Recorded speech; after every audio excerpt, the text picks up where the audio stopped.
the flames not only fills us with light, but it also helps the sacred flow into the world through us. So we are filled with it, but we also spill it out because we're porous beings, and we will bring this light to the world, to our worlds. This is a moment when I invite you to just, you don't have to do anything at all, just to sit in silence together and feel the togetherness, calm your nervous system, and feel that connectivity between us, even though we're in a virtual community. It doesn't matter. Even you might be listening to my voice, to our voices days from now. It doesn't matter. You will feel the Shakti, the Kedusha, the holiness of this moment, because this moment is here and powerful. And if it suits you, only if it suits you, you can just let whatever thoughts come into your heart. But if it suits you, to ask as you watch the candles and listen in deeper, what does my heart say? What does she say? What does Shekhinah say? And yeah.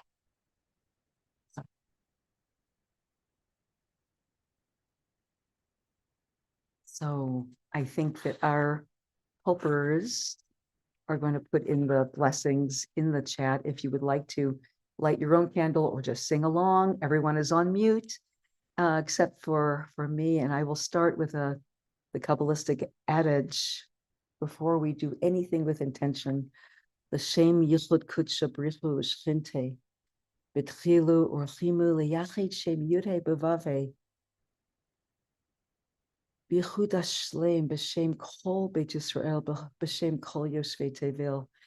We do this for the sake of healing, for the sake of unification of our broken parts, for the sake of the break in our hearts, the break in the divine heart.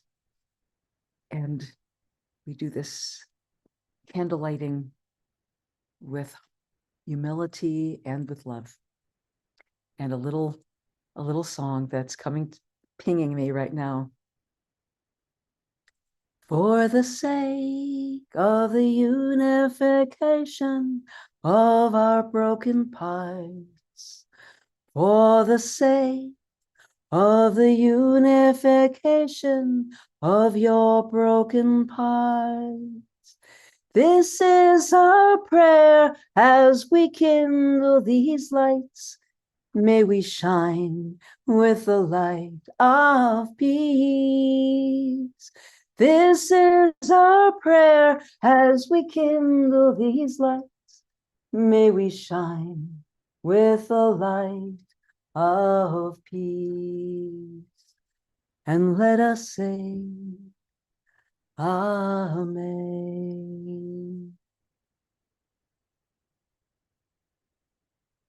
We light from left to right, from the heart back to the world.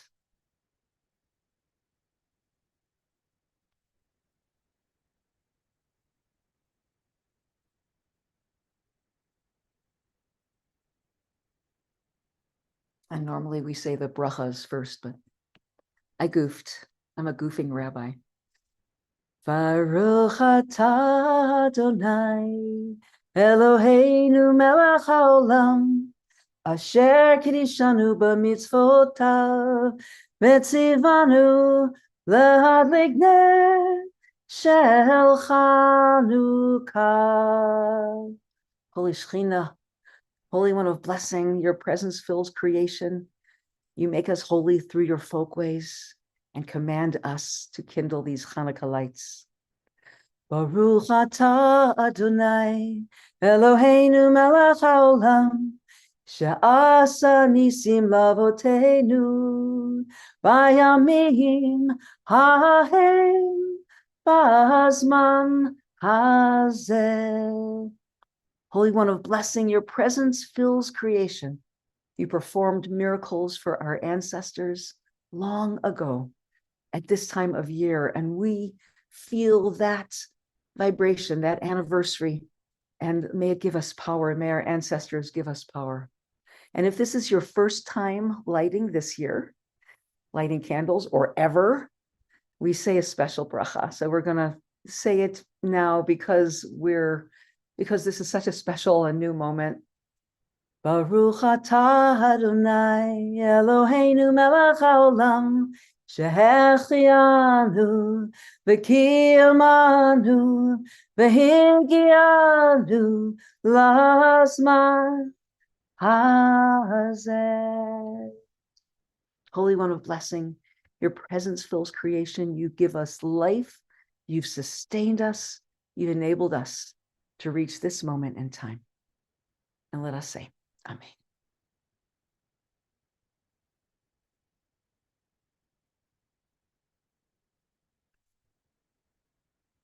And now I'm just going to tune my camera on these candles, and Mirabai has her candles, and we can just sit in silence together for a few minutes.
So, my dear friend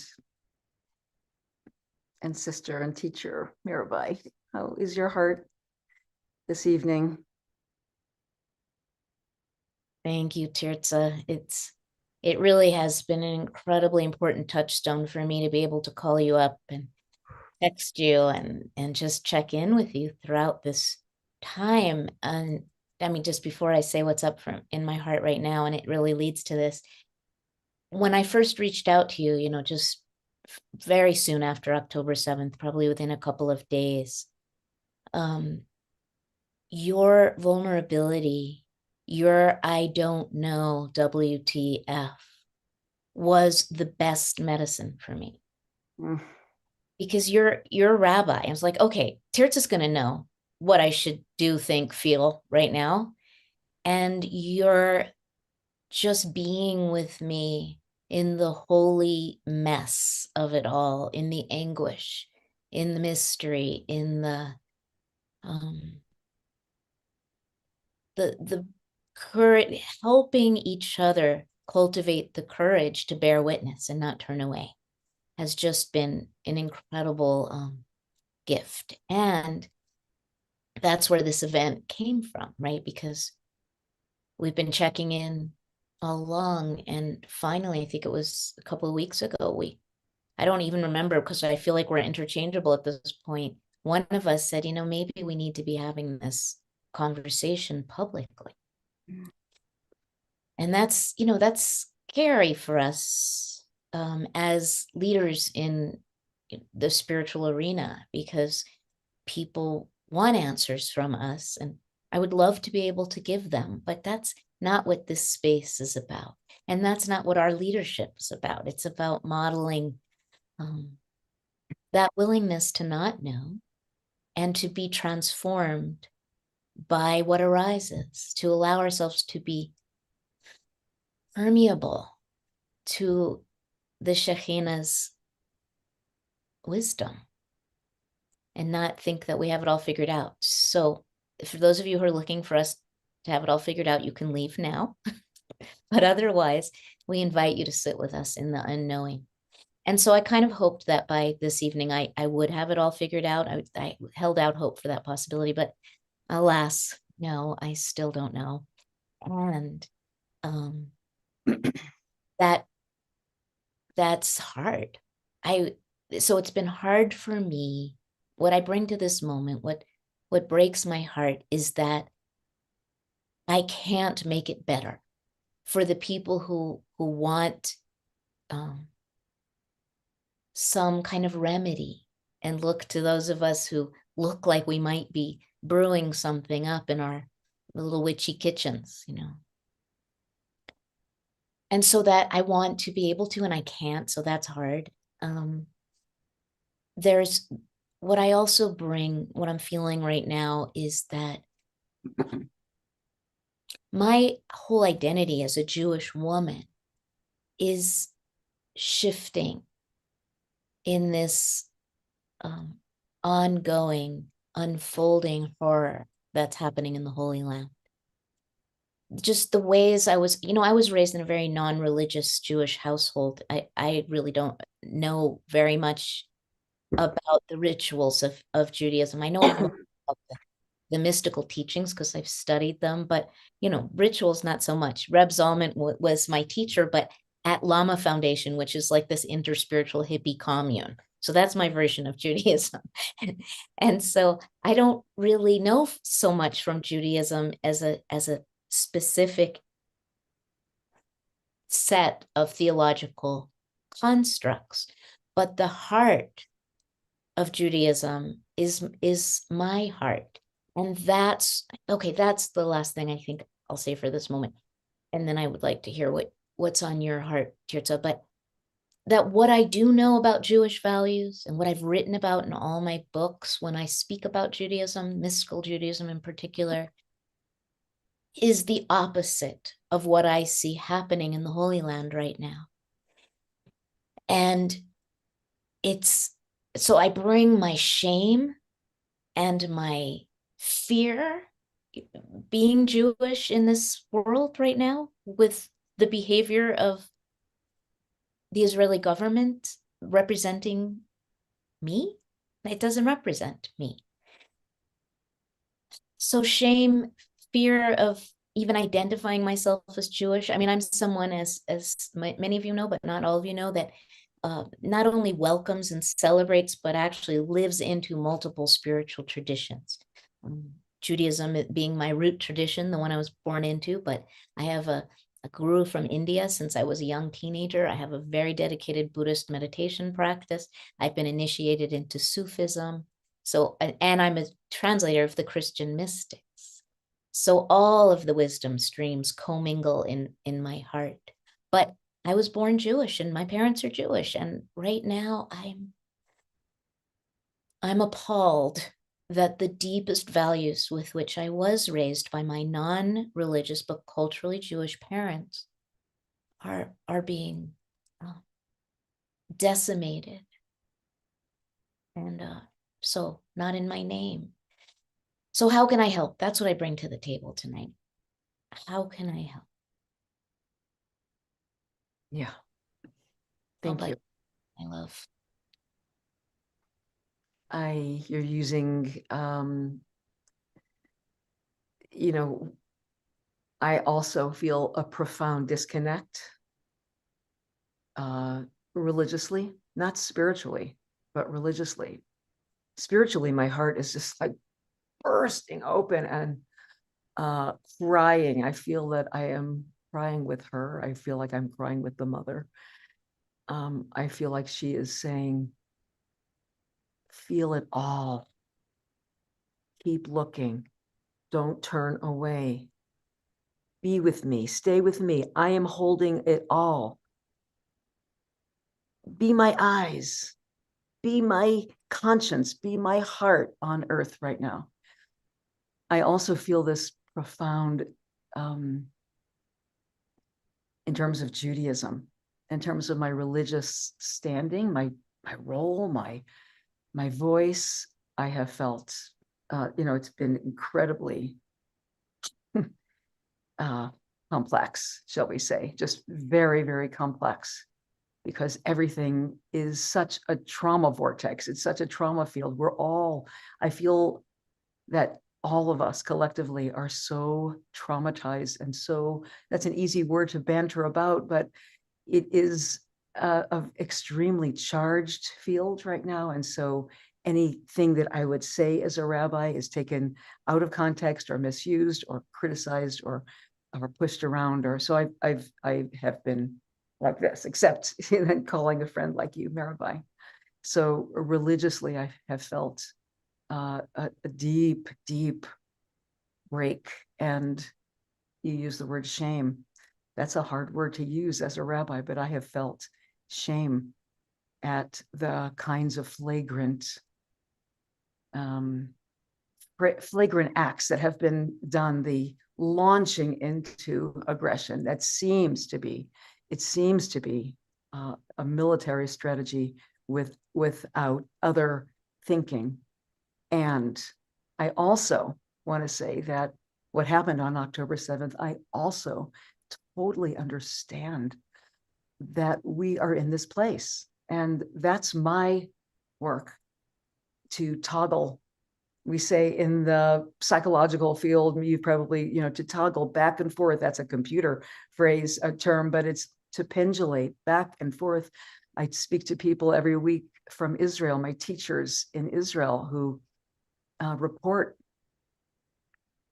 the profound heartache, the shifting of the plates, the changing of the collective psyche in Israel, the paradigm shift at having gone through this macabre and horrendous, barbaric attack.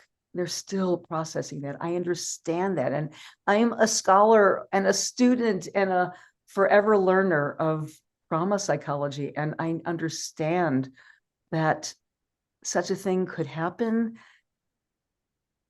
with only these results, that there would be like, my God, that at a collective level, we fly into fight and flight, and or it's not freeze, it's we have to defend ourselves. I understand that. We must rout out these monsters. That's the language that is being used.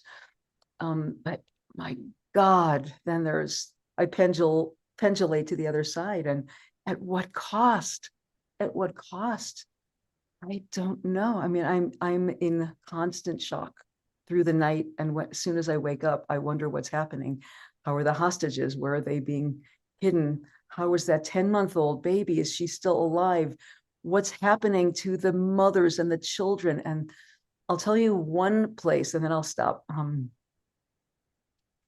I had all of these weeks, for many weeks, 4 or 5, 6 weeks, I just was quiet. I just didn't say anything, didn't sign a petition, I didn't come out.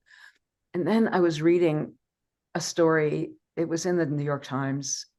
It was a story about a 9-year-old boy, and there was a picture of him. And he was walking through the morgue looking for his mother and looking for his baby sister, his 3-month-old sister. His whole family, his father had been killed, his mother had been killed, his little baby who had been born, all of his brothers but one had been killed. And he was walking through the morgue, opening the white flasks on people's faces to see where his mother was. And he told whoever it was, the reporter, that his mother had had all these boys, all these sons, and finally she had had a daughter 3 months ago, and she was so happy. She was exultant, and now they were both dead, and he wanted to see them again one last time.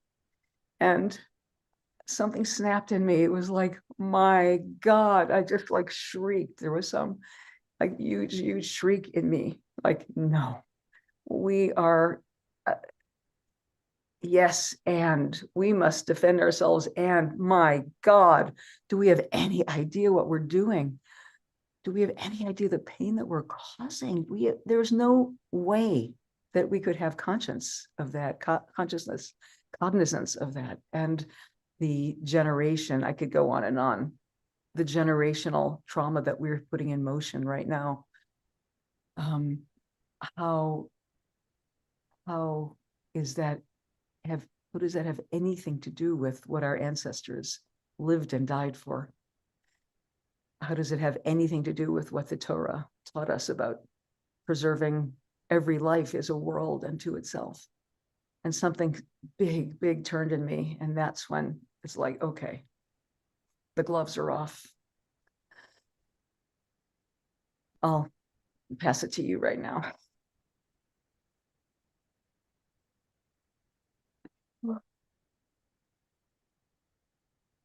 You have a much deeper and more direct connection to Israel than I do. I have to just, say that. I don't have friends or family or teachers there. I was horrified beyond horror when the attacks happened, and seemed almost gleeful on October 7th. And I felt like very quickly that suffering was erased and silenced by a lot of my own beloved activist community. And I kept wanting to say, but guys, people, I know that Israel's going to, I'm not surprised Israel's going to overreact with the current government that is there. And there's horror that is about to be unleashed in Palestine. I knew right from the beginning that beyond anything we have the capacity to imagine, and I was terrified of what was coming. But I just didn't want people to completely erase the suffering that happened in Israel that day, and the scale of the violence and seeming the atrocities that and the impact that had. The most impact that any event had for the Jewish community since the Holocaust. And I felt like that was very quickly glossed over. And I was trying to help my activist community hold that in their hearts, even as we immediately stood up for the rights of the Palestinians who were already dragging themselves to this moment with the kind of oppression under which they have been living for so long. So that both and is vital, and not silencing anybody's pain and bringing the humanity to the table always, again and again, just recognizing everybody's humanity. And like you, Tirzah, there was a moment when I could no longer deny that the power imbalance was such that the suffering of the Palestinian people, the people of Gaza, absolutely nothing could ever justify what they've been going through, the degree of loss, the murderous bloodshedding. I just can't. Nothing in me can find a way to spiritually bypass it. I gave a talk yesterday at a Unity church, and I was speaking about, well, actually, I was speaking about the Divine Mother in the form of Our Lady of Guadalupe, because in the Christian tradition, it's her feast day tomorrow. But I was talking about her as a bridge builder between cultures, radically different cultures, one the oppressor and the other the oppressed, hoping that she had something to say. But for me, Our Lady of Guadalupe in that moment is the Shekhinah. It's all the divine feminine, right? And afterwards, I had this older white dude come up to me and say, I just would like to suggest, Mirabai, that all the people who are dying right now in Israel and Palestine, I was particularly talking about Palestine, made a contract with God ahead of time before this lifetime to die in this way. So they're freely giving themselves to their death because it's all in the cosmic order or some bullshit. I don't know what he said, because at that point I just wanted to hit him. But no, violence does no good. I tried to meet that violent thought with love, but man, I mean, nothing. It's all spiritual people. So many spiritual teachers are just bullshitting us right now. No, tell that to the 9-year-old boy who's looking for his parents. Like, they made a contract. No. And I know I'm cutting in. Sorry. No, because we're almost out of time. Please talk. In Judaism, it's all about here and now. It's not about any kind of bypass. It's not about escaping the suffering that is being caused on the ground right now. The suffering that is in Israel, yes, and the hostages suffering, yes, but the asymmetry, I'm going to say that word even though it's a charged word, is so, I don't know how we're going to live through this. I do not. I can't. I fear for the ripples that will go for decades and decades and generations. I have to say one more thing, and that is that how is this? I felt this in my human rights work for years, watching home demolitions and watching the children at the checkpoints, watching their elders be demoralized and humiliated, stripped in some cases, or beaten, or I mean, seeing things like that the Palestinians have been living with. I have so often thought, how is this smart? Just logistically, just in terms of creating security in the next 10 years, 20 years, 30 years, like we're sowing seeds of hatred, not love. We're creating a generations of jihad. We're creating jihadists. I mean, is it okay to say that out loud? Like, how is this psychologically, emotionally, spiritually, even smart strategically?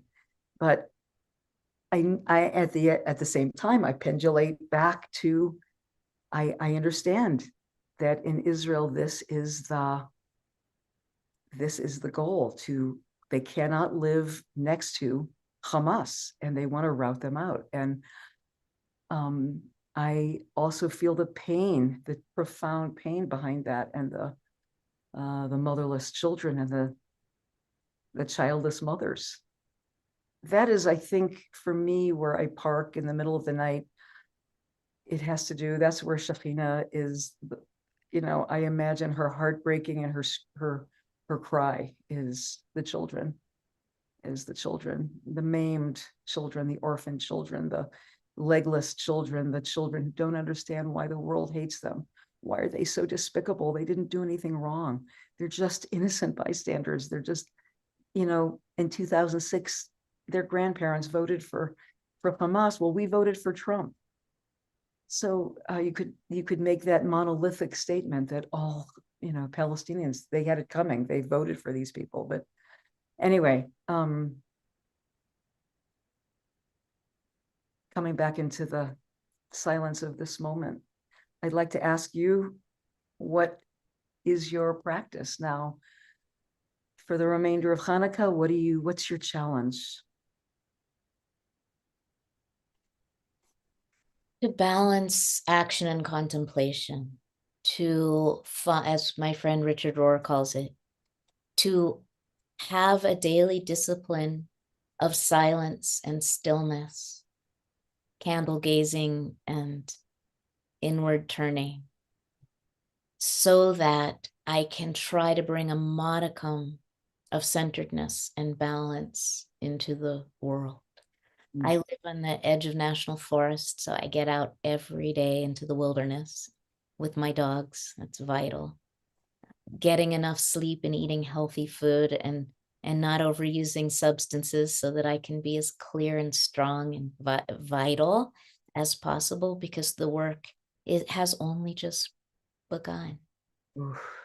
And to have fun and celebrate be with friends and beloveds and share food and do the things that remind me of the goodness of life, even as I am called upon to starkly meet the truth of the moment.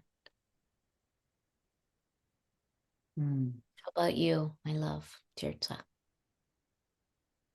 Well, knowing that, even though as we are speaking right now, there is a hell going on, there's in the Middle East, there are hells, I should say, on the West Bank, in Israel itself, among Jews, among the families of hostages who don't know where their family members are, and certainly in Gaza, where people do not know where to run, and they've lost their homes, and there's no safe place to run to. Even knowing that, I also feel that we are in a trauma field too. And each of us, everyone here, because we're rattled, we're dysregulated, where our nervous systems are jumbled, and we're hyper aroused, and we're hyper vigilant, and we shout out, if somebody looks at us wrong or says the wrong thing or uses the wrong word. So for me, I know that trauma disconnects us from our soul wisdom. It disconnects us from our deep self. So for me, very much like you, Mirabai, I would say that it's about every day forcing myself to sit at my altar and daven, and to pray, and to connect to my powerful, loving ancestors, to connect with Shekhinah, sometimes I have to force myself, hold my feet to the fire to get there. But to regulate myself, and to try not to get into fights, to not to get defensive, to keep calm, to keep remembering that there's heartbreak on all sides. And oftentimes people who send me angry emails, or, a plethora of texts or YouTubes that I have to watch, whatever it is, I know it's coming out of their pain, and not to react, to just remember that there's heartbreak on all sides. It's coming from heartbreak, and that we just to keep coming back into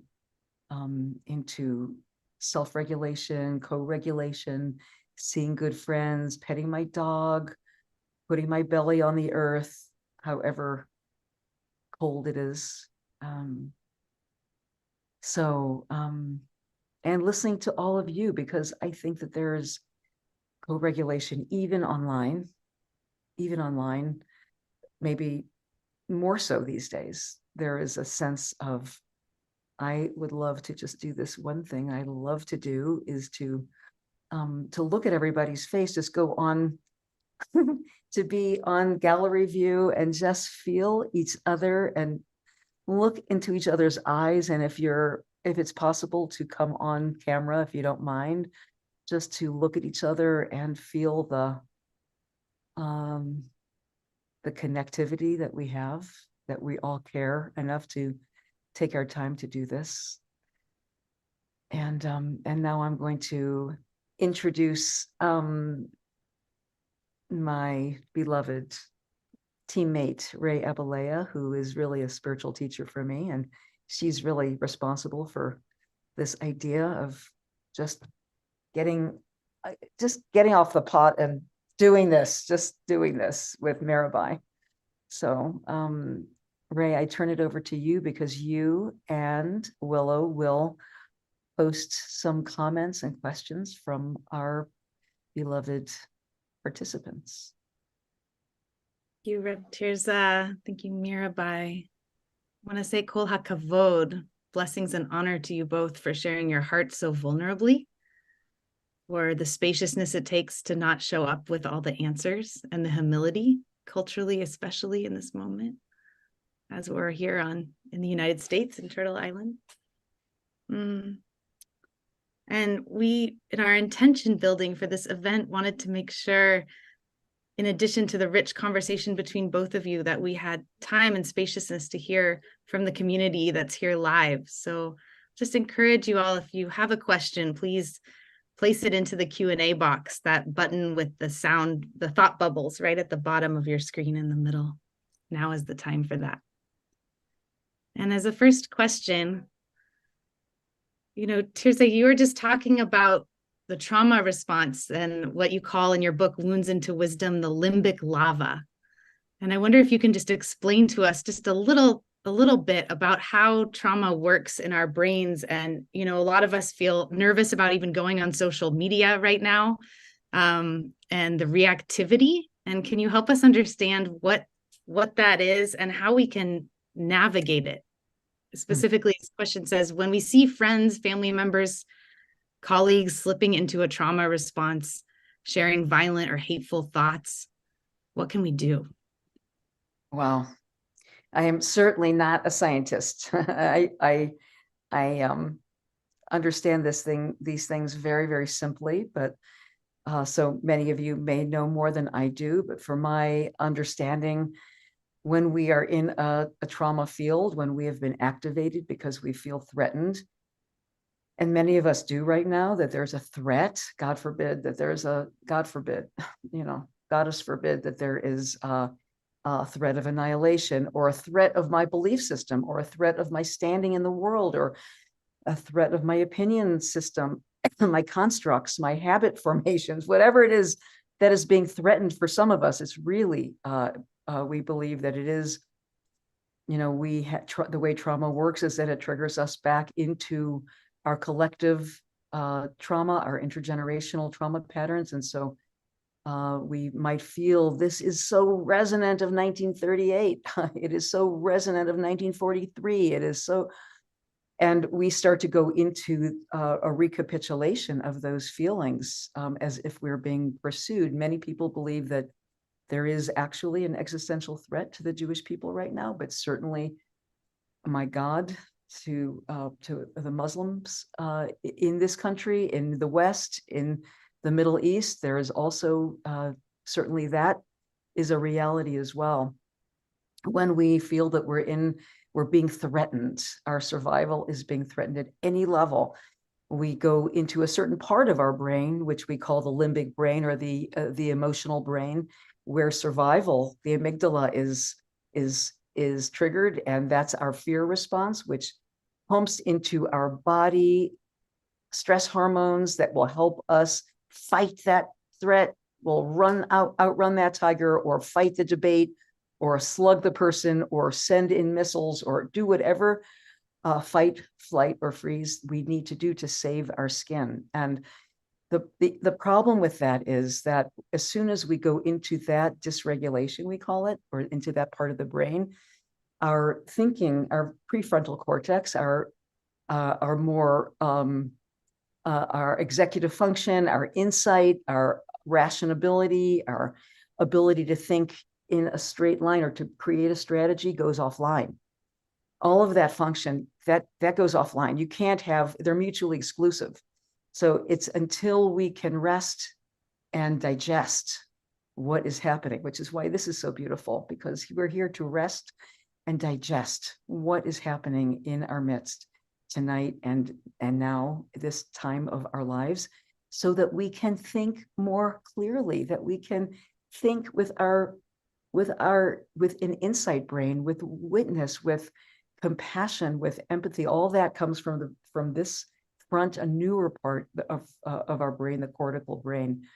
So that's what this is about, is to relax, rest and digest, so that we can start thinking more clearly, have compassion for each other, have compassion for ourselves, understand where these policy decisions are coming from, and do what we can do, take action from a place of clarity and wisdom and healing.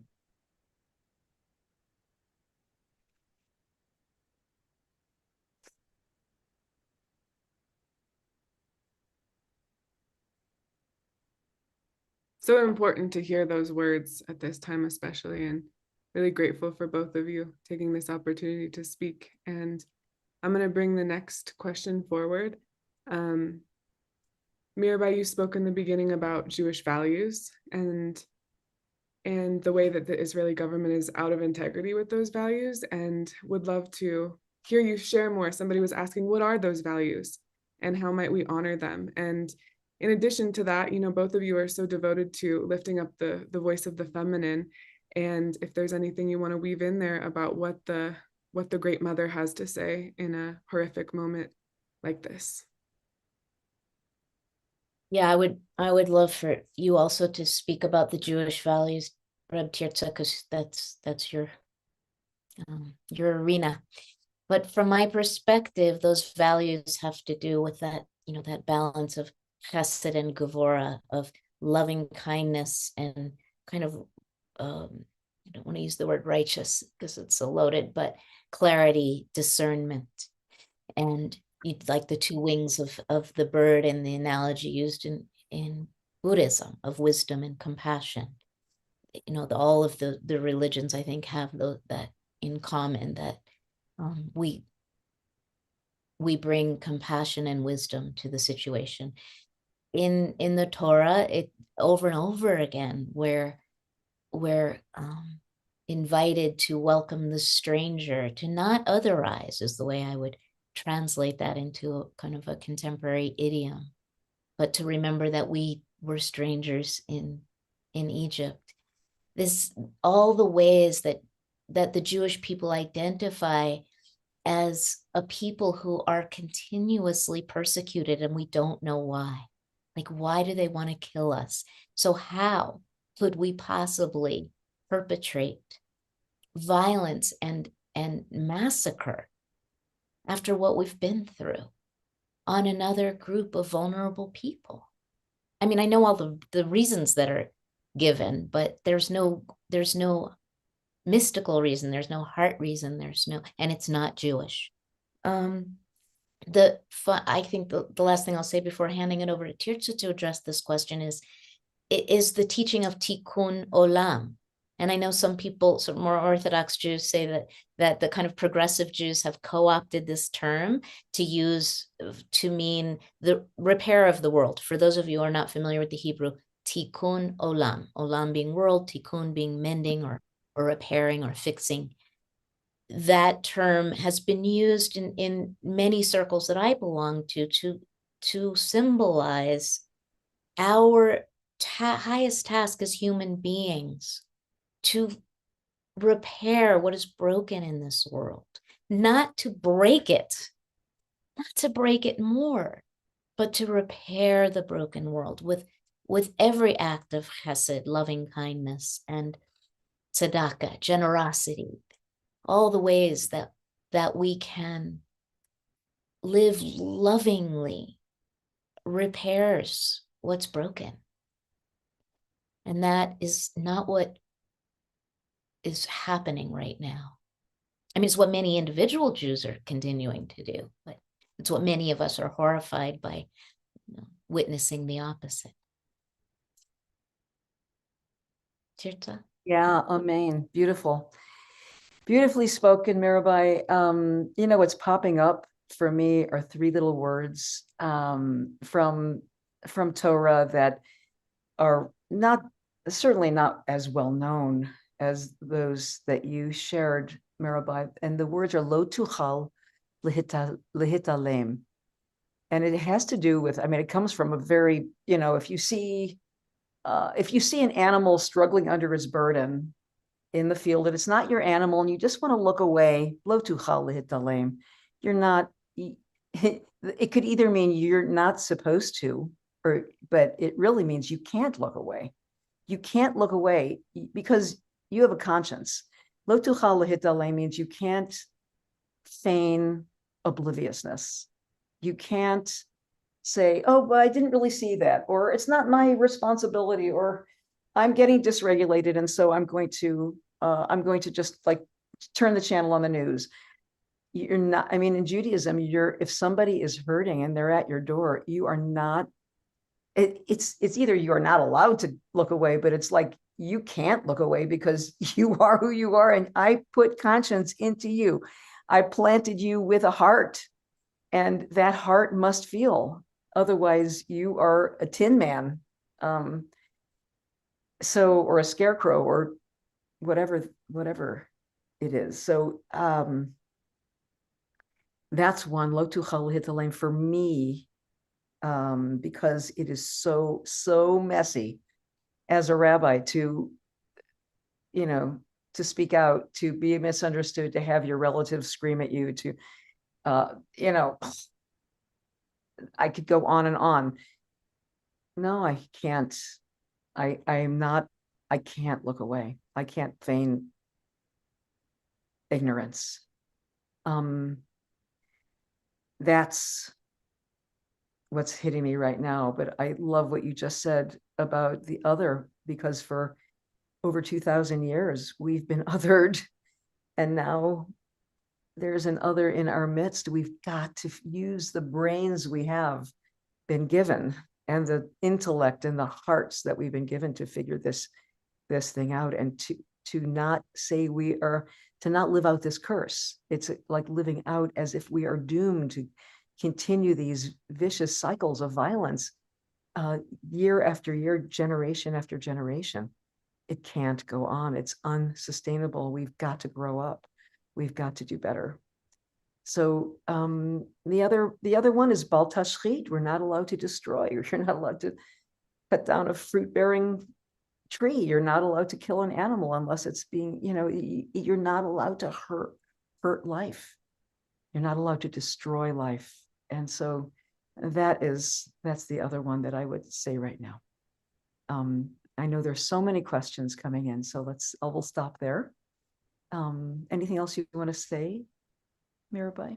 No, thank you. I'd love to hear the next question.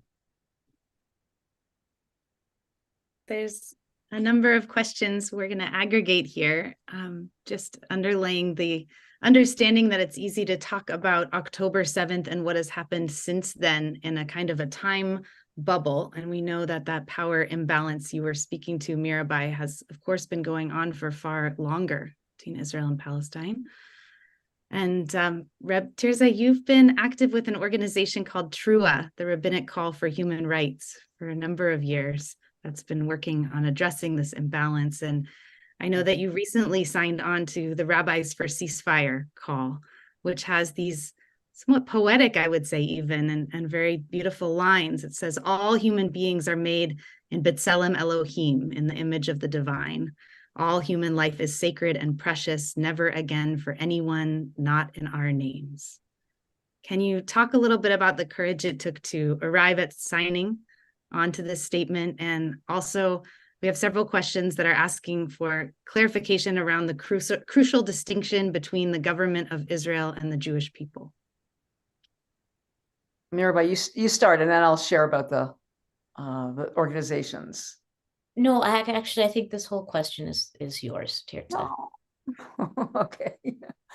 Trua used to be Rabbis for Human Rights North America, with which I went, a couple times a year. This is before I wrote my book, because I realized that the human rights work wasn't going anywhere, and political work wasn't going anywhere, that everything was seized up, because actually there was, until you become cognizant of national trauma and ethnic and tribal, I'm going to use that word, trauma, collective trauma, you'll keep acting out, reacting and acting out with automaticity. So Trua is a beautiful organization now that does everything from food justice in America, civil rights, all kinds of things. But in terms of this situation, they have said publicly that the military strategy is not the solution, that we're desperate for other diplomatic and political smarts, other kinds of strategies. The Rabbis for Ceasefire, that's new, and that came after the story that I told about feeling like I was missing the boat, that I needed to really get more public and put my conscience, where my mouth where my conscience was. And that is also a beautiful organization of non-denominational. It's from all across, several hundred rabbis from all different denominations coming together to say, this is not Jewish. We need to defend ourselves. Israel must exist, but this is not going to be in our long-term best interest, and it is definitely a humanitarian crisis. I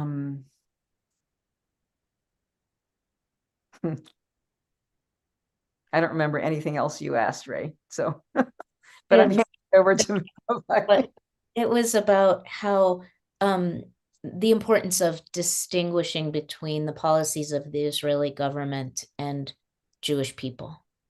I think that's one of the scary things for those of us who are Jewish right now, is that many of our beloveds who are not Jewish and who are activists and who can't bear the suffering that's being inflicted on the Palestinians are accidentally conflating the policies of the Israeli government with all Jewish people. And it makes I think it makes many of us who are Jewish feel scared and ashamed. And they're very different things. And I'll add on to what Mirabai said, that I don't know if anyone here is from Europe. Probably not, because you're probably in bed sleeping if you are, but maybe you'll listen later. I know that the anti-Semitic arising is very serious in major cities across Europe. And that conflation, yes, there is anti-Semitism. And this has been an incredible dog whistle. These events have been dog whistling to horrendous hatred and religious hatred and racial hatred, and certainly Islamophobia, my God. But we're just talking about anti-Semitism now. It is virulent. And I know that people are taking off their Jewish stars, and they are taking down their public menorahs, and they're taking things off the kiosks, and going into kind of hiding from collective fear in places like Copenhagen and Stockholm and Paris. So it's real. It's real. Yeah. Do we have time for one or two more? Willow, Ray, what do you think? Sure. I think I'll invite Ray up to ask one final question, and send us into the next direction. Oh, I like seeing you all there. Stay. Yeah, so we have a number of questions about the larger historical narrative Someone's asking, can you speak more about how the Holocaust and other Jewish historical trauma has created this situation? What kind of healing is necessary individually and collectively as Jews to stop the cycle of violence? And, I might encourage you to pan out to the broader cycles of trauma and violence, what brother teacher Resma Menachem talks about, the cycles of trauma that have led to colonization and occupations in many places of the world. And just wonder if you might comment on the wider frame as we begin to close down our aperture for the evening.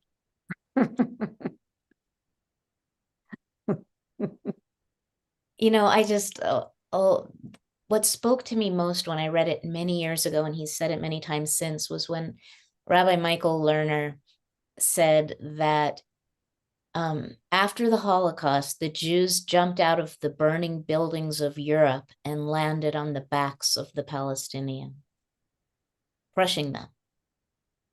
And that to me kind of sums up the trauma cycle that Rabbi Tirzah's speaking about, and that we're seeing played out in such horrifying ways right now. It's like, where do we go? Let's just jump out of just total panic, like the burning buildings, jumping from the burning buildings and landing on people. Okay.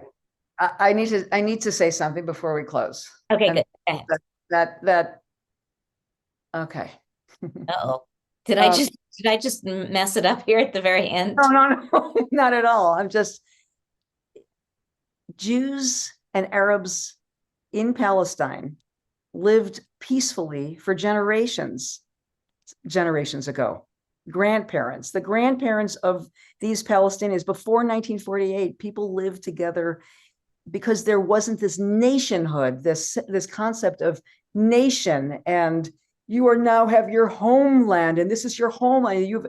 It became so reified and so ossified, that sense of, and the Palestinians are not really a people, but we are a people. We've been praying for this forever, and we are in you are. But they said the same thing, like, who are you? Like, it started to become extremely tribal, but generations ago, people lived together peacefully and shared their hummus and shared their, that they went to each other's weddings. That was within memory, within human memory.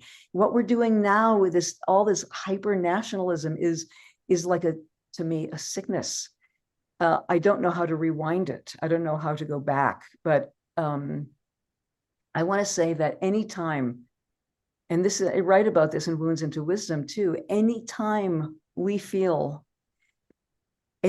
believe and subscribe to an idea that God is on our side, that we are chosen, that my blood is redder than yours or better, or I'm elected to carry out God's, and you're just plebeian there. At any time there is that specialness, that chosenness, we are in trouble. Mm-hmm. And unfortunately, that is what's happening with the settler movement now on the West Bank and in southern Hebron Hills. And it's happening, I'm sorry to say, that underlies, it's like the floorboards underneath what is happening here, is that there is a sense of no, this is what God wants. We are chosen, we are special. And I think we have to like call that, just to say that out loud and say, whoa, we need to look at this. I catch myself doing it, in going about my day, someone who's less educated or somebody who is differently able than me, or doesn't have as much income as me. I do this all the time. I think it's human nature to put ourselves up and distinguish who we are by virtue of this thought, this idea, this belief that we are different and chosen. And it is insidious, and it is an incredible problem. It's really the rotten apple here in the barrel that is contaminating a lot and making things really bad, poisoning. It's the poison root to me. I know I shouldn't do this at the very end. So it's so perfect. I'm so glad that you're that you're framing it this way as we bring this to a close. It's vital. Okay, Yeah. I may have a lot of emails in my inbox, like, what? I've But got your back, Reb Tirzah. You can just send them on to me and I will bear witness. okay. We opened with what is on our hearts? What is breaking our hearts? How are we opening our hearts as we gaze upon these candles? And Reb Tirzah, I think you just brought us into the root of that heartbreak, that separateness, that idea that those of us who grew up in the US with, separate is inherently never equal, right? That chosenness that you speak so eloquently about in your book, Wounds into Wisdom. And so how do we repair and come back together and restore balance, equality, and dignity, and the gift of freedom to each other? So we'll ask you all to please be with us for the next few minutes as we draw our conversation to a close. We can not in a minute or two summarize ways of taking these words out into the world, but we trust that however the seeds have been planted here, the seeding of light, that it might ripple out, that is the prayer, right, in some form of action. This conversation has been freely offered. And we thank you so much for the gift of your showing up and your witness and your listening. And we invite you into reciprocity in ways that work for you, which might look like sharing with a friend or loved one some kernel of wisdom that you're taking away from tonight and being part of that ripple of education and awareness that's happening right now, right? So many teach-ins, so many learnings.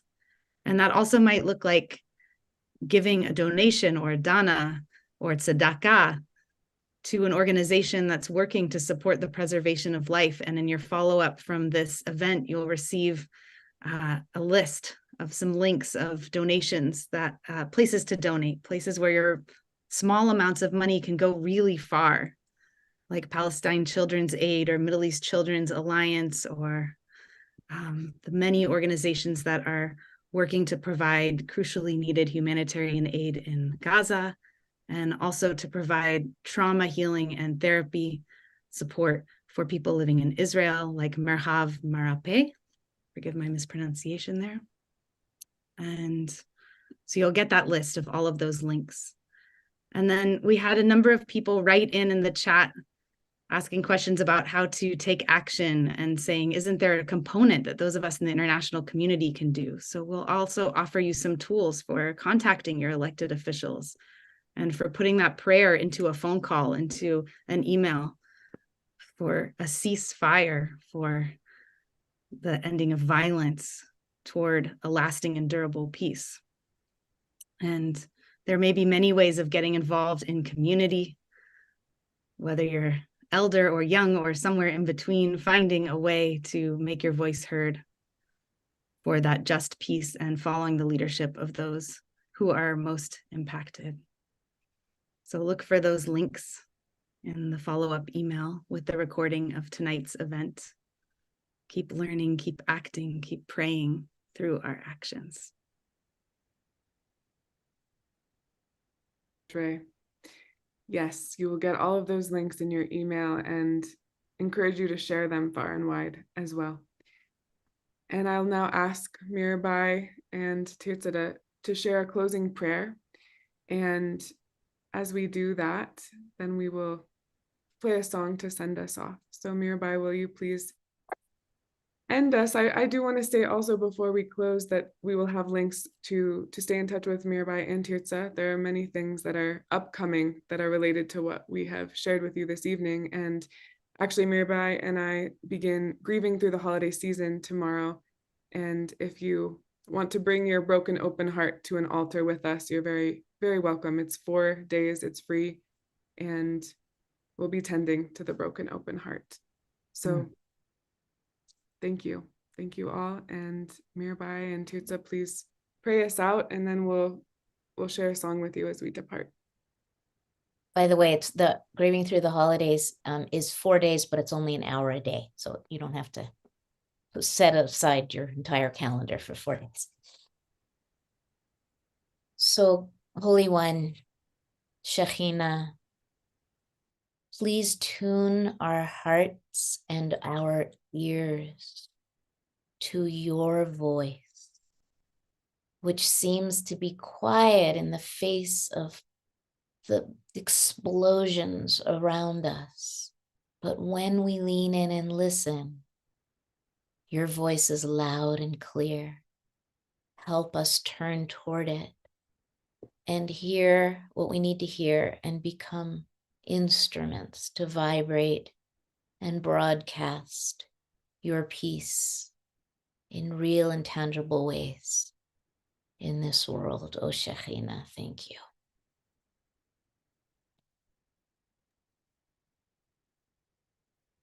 Man, so grateful for every soul being who tuned in, who are creating this circle, this vast circle of squares. Whenever you're listening, whenever you're tuning in, I'm going to ask that we close with this this powerful, there's a whole teaching behind it, but the word shalom is the bringing together of fire and water, the bringing together so that they can co-inhabit the same space with love and perfect balance. So I'll sing, and if you would, you can't unmute yourself, but just to sing with me the word shalom. And if you would prefer to sing salam, it's the same mystical meaning. Shalom,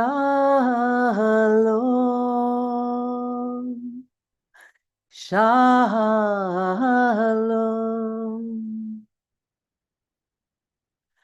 shalom,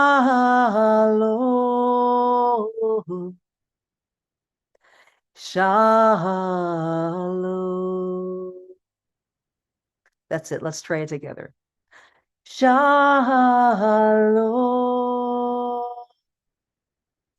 shalom.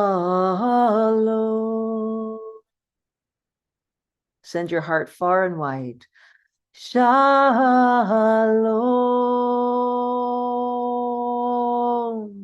shalom, shalom,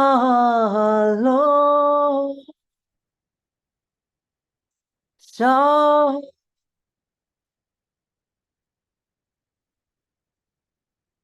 shalom, shalom.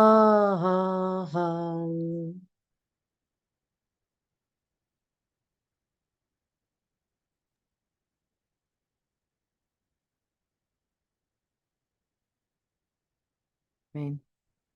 So thank you, Mirabai. Thank you, Ray. Thank you, Monica Denise, helping support this coming to life. And thank you to all of you for being with us in this way this evening. You'll get a follow-up email here shortly, maybe in an hour or two, with those links for reciprocity. Thank you for your reciprocity, offering reciprocity on the ground. We'll play a song and send you on your way. Hope to see you again soon. Thank you.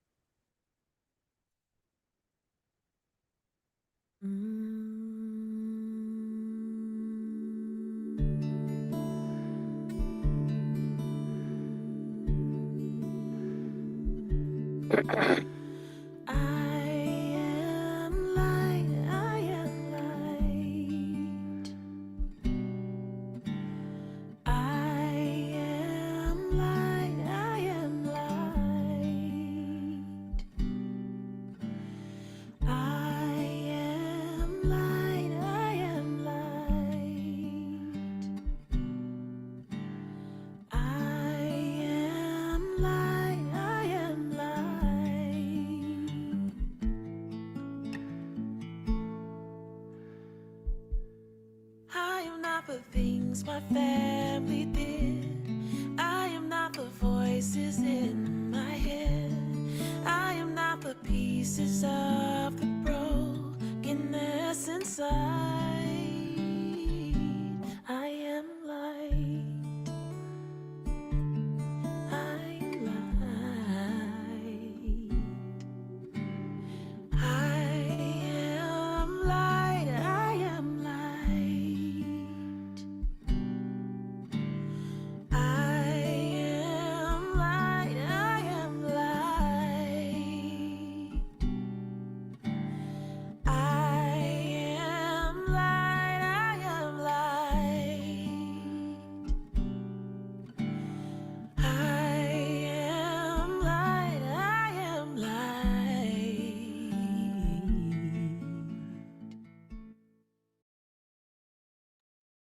Thank you all so much. See you soon.